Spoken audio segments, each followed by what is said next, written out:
Hello बच्चों, तो शुरू हो जाए क्योंकि हम लेकर आ चुके हैं नए चैप्टर के साथ। यानी कि आज हम बायोलॉजी के एक नए चैप्टर को पढ़ने वाले हैं जो है चैप्टर नंबर 8। यानी कि चैप्टर नंबर 8 में आज हम पूरे अच्छे तरीके से ये समझेंगे कि जीव जनन कैसे करते हैं। मैंने आपका जो बायोलॉजी का चैप्टर नंबर 6 और चैप्टर नंबर 7 था उसको मैंने कंप्लीट अच्छे तरीके से कर दिया है। अब हम अपने चैप्टर नंबर 8 पे बहुत ही अच्छे और स्मार्ट तरीके से आ गए हैं कि जीवों में कैसे जनन होता है। इसको बहुत ही अच्छे तरीके से समझेंगे और किस टाइप का जनन किस जीव में होता है। तो चलिए शुरू करते हैं अपने इस प्यारे वीडियो की शुरुआत आज के इस प्यारे दिन के साथ।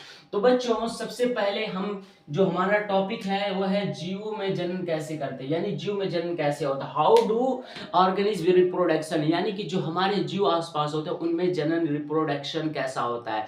तो चलिए, सबसे पहले मैंने यहाँ पे लिखा है कि जीव में जनन के प्रकार यानी टाइप ऑफ ऑर्गेनिज्म रिप्रोडक्शन। यानी कि जीव में कितने टाइप के जनन होते हैं ये जानना सबसे बहुत ही ज्यादा जरूरी है। जीव में जो मुख्य रूप से 3 जनन होते हैं, एक लैंगिक होता है, कि अलैंगिक, एक कायिक। यानी कि सेक्सुअल, एसेक्सुअल और वेजिटेटिव रिप्रोडक्शन। यानी कि 3 टाइप के मुख्य जो होते हैं रिप्रोडक्शन होते हैं जीवों में। तो सबसे पहले हम अलैंगिक जनन यानी कि एसेक्सुअल के बारे में जानेंगे। एसेक्सुअल क्या होता है, यानी कि अलैंगिक जनन, इसमें केवल एक ही जीव भाग लेता है। मतलब ये जो जनन होती है इसमें सिर्फ एक ही जीव की जरूरत। जैसे अमीबा होता है, अमीबा वो क्या करता है, अपने खंडन भवन द्वारा या पुनरुद्भवन द्वारा वो अपने बॉडी को एक कोशिका है। अमीबा यूनिसेलुलर होता है यानी कि एक कोशिका, वह स्वयं अपने जैसे एक बॉडी का और निर्माण कर लेती है। यानी कि वो पुनरुद्भवन की क्षमता उसमें होती है और एक ही जीव अपने जैसे शरीर को और बनाने की क्षमता रखता है। इसको बोलते हैं अलैंगिक जनन। मतलब अलैंगिक जनन में सिर्फ एक ही जीव की जरूरत होती है। लेकिन जो लैंगिक जनन होता है यानी कि सेक्सुअल रिप्रोडक्शन होता है, इसमें 2 की जरूरत है, जैसे कि माता पिता। मतलब कहने का सेंस ये हुआ कि जो लैंगिक जनन होता है, सेक्सुअल रिप्रोडक्शन, इसमें 2 जीव भाग लेते हैं। जब 2 जीव भाग लेंगे तभी ये रिप्रोडक्शन जो है कंप्लीट होगा। अब हम अपने आते हैं वेजिटेटिव यानी कि कायिक रिप्रोडक्शन। कायिक रिप्रोडक्शन क्या होता है, ये पौधों में होता है, प्लांट में होता है। जैसे आजकल हम जो देख रहे हैं, जो छोटे पौधे होते हैं उनमें एक कलम टाइप की संरचना को काट दिया जाता है और एक नए पौधे का निर्माण होता है, या फिर पत्तियों से एक नए पौधे का निर्माण होता है। तो ये सारी चीज हम अगले लेक्चर में बहुत ही अच्छे तरीके से समझेंगे। आज हम सिर्फ इतना जानेंगे कि जो कायिक जनन होता है ये पौधों में होता है। कायिक जनन यानी कि वेजिटेटिव रिप्रोडक्शन जो होता है वो 2 टाइप का होता है। पहला जो होता है प्राकृतिक कायिक रिप्रोडक्शन यानी कि नेचुरल आर्टिफिशियल रिप्रोडक्शन, और जो दूसरा होता है ये आर्टिफिशियल वेजिटेटिव रिप्रोडक्शन। मतलब जो हमारा कायिक जनन हुआ ये 2 टाइप का जनन होता है, एक प्राकृतिक कायिक जनन, दूसरा कृत्रिमिक कायिक जनन। Natural vegetative reproduction, artificial vegetative reproduction. तो उम्मीद करता हूं आपको कायिक जनन यानी कि जो वेजिटेटिव पौधों में होता है वो 2 टाइप का होता है। अब हम पढ़ने वाले हैं अलैंगिक जनन की विधियां, मेथड ऑफ एसेक्सुअल रिप्रोडक्शन। यानी कि जो एसेक्सुअल रिप्रोडक्शन होती है अलैंगिक जनन, इसके कितने टाइप की विधि है, किस किस विधि से ये रिप्रोडक्शन कंप्लीट हो सकता है। तो चलिए, हमने यहाँ पे बहुत ही अच्छे तरीके से लिख दिया कि अलैंगिक जनन की विधियां, मेथड ऑफ एसेक्सुअल रिप्रोडक्शन। जो अलैंगिक जनन की कई सारी विधियां हैं। पहला द्विभवन, बीजाणु भवन, मुकुलन, कलिका, खंडी भवन और पुनरुत्पादन। द्विविभवन, द्विविभाजन यानी कि नाम से जैसा पता चल रहा है, एक कोई चीज हो उसको हम 2 भागों में डिवाइड कर दें। मान लीजिए अमीबा हमारा हो गया, ये अमीबा अगर हम इसको 2 में विभाजित कर दें या काट दें तो ये 2 बन जाएगा। मतलब इस तरीके से हो जाएगा। इसी को हम 2 विभाजन बोलते हैं यानी कि बाइनरी फ्यूजन। बाइनरी फ्यूजन में क्या होता है, यानी एक जीव का शरीर 2 भागों में बढ़ जाता है। जैसे कि अमीबा होता है, उसका शरीर जब रीजनरेशन की क्षमता होती है यानी पुनरुद्भवन, तो उसका शरीर जो 2 भागों में बढ़ जाता है।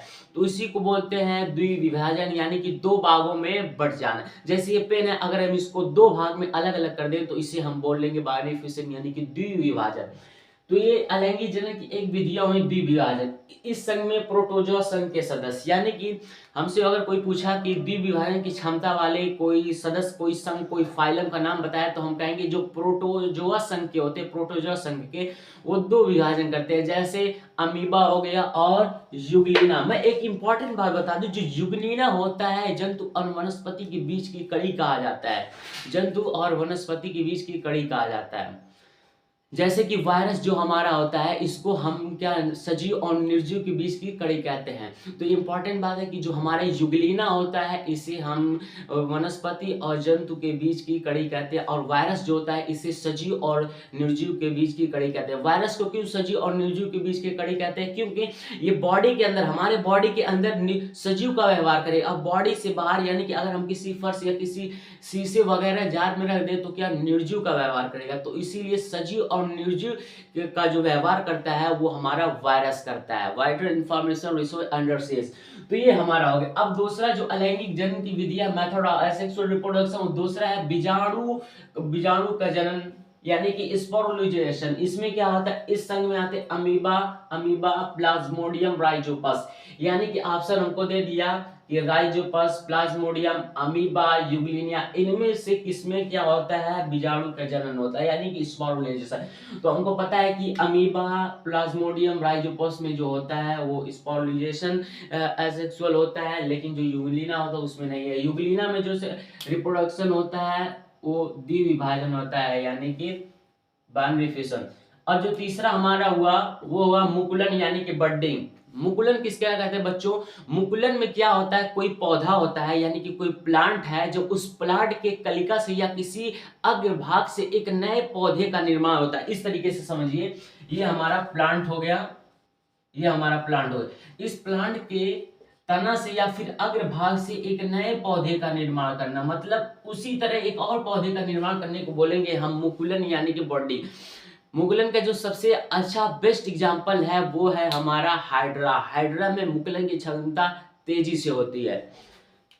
और जो चौथा हमारा कलिका जेनुल, इसमें कलिका क्या आते हैं, फ्लेनेरिया में क्या आते हैं, हमारे कलिका आते हैं। कलिका का मतलब यही हुआ कि जो हमारा प्लांट है उस प्लांट के तने से या जड़ से एक नए पौधे का निर्माण होना भी हमारा क्या कहलाता है, कलिका। मतलब मुकुलन और कलिका एक सेम टाइप के हैं, मतलब इनका सेम टाइप का व्यवहार होता है। और हमारा आता है खंडी भवन, यानी फ्रेगमेंटेशन। फ्रेगमेंटेशन में क्या होता है, इसमें जो जीव का शरीर होता है वो दो टुकड़ों में बट जाता है, जैसे कि द्विविभाजन में होता है। मतलब इसमें क्या होता है, दो अधिक टुकड़ों में टूट जाता है। मतलब इस तरीके से मान लीजिए हमारा अमीबा ये हो गया, हमारा अमीबा का जो बॉडी है, जो शरीर है अमीबा का, वो दो टुकड़ों में बट जाता है, इस तरीके से दो टुकड़ों में। तो उन दो टुकड़ों को बढ़ने की क्रिया जो होती है उसे हम खंडी भवन कहते हैं। खंडी भवन जो होता है ये स्पाइरोगायरा और यूलेथ्रिक्स में अधिक क्षमता होती है खंडी भवन की, यानी कि फ्रेगमेंटेशन। और जो हमारा लास्ट टॉपिक है वो है पुनरुद्भवन, यानी कि रीजनरेशन यानी कि पुनरुद्भवन में क्या होते हैं, काफी ज्यादा मोस्ट इंपॉर्टेंट और एग्जाम में पूछ भी रखा है। जो पुनरुद्भवन होती है यानी कि रीजनरेशन, इसमें जीव का शरीर, अगर जीव के शरीर का किसी भी पार्ट, एक छोटा सा पार्ट पे अगर केंद्रक है, न्यूक्लियस है, तो न्यूक्लियस जो केंद्रक अगर पाया गया जीव के शरीर के छोटे भाग में, तो एक नए बॉडी, एक नए शरीर का निर्माण कर लेता है। इसे हम बोलते हैं पुनरुद्भवन, रीजनरेशन। मतलब अगर ये हमारा जो अमीबा हो गया, ये हमारा अमीबा हो गया, अमीबा, इसमें अगर न्यूक्लियस के पार्ट चले गए, न्यूक्लियस के पार्ट इस अमीबा में हो गए, ये इसको हम इस तरीके से काट दिए, यानी कि विभाजन कर दिए, तो न्यूक्लियस वाले पार्ट का जो बॉडी होगा वो एक नए बॉडी का निर्माण कर लेगा। मतलब अगर अमीबा के शरीर में कोई भी थोड़ा सा भी न्यूक्लियस अगर उनके बॉडी में टच हुआ तो एक नए बॉडी का निर्माण कर लेगा। और मैं बता दूं, जो न्यू जनरेशन होती है यानी कि रीजनरेशन, पुनरुद्भवन की क्षमता जो सबसे ज्यादा होती है वो अमीबा में होती है। तो उम्मीद करता हूं आप कोई अच्छे तरीके से जीव में जनन के प्रकार, टाइप ऑफ ऑर्गेनिज्म रिप्रोडक्शन बहुत ही अच्छे तरीके से और स्मार्ट तरीके से समझ में। आज का जो हमारा वीडियो था वो काफी छोटा था, अगला जो हमारा वीडियो होगा बहुत ही ज्यादा इंटरेस्टिंग और काफी ज्यादा खास होने वाली है। तो बच्चों पढ़ाई करते रहे, ऑल दी वेरी बेस्ट।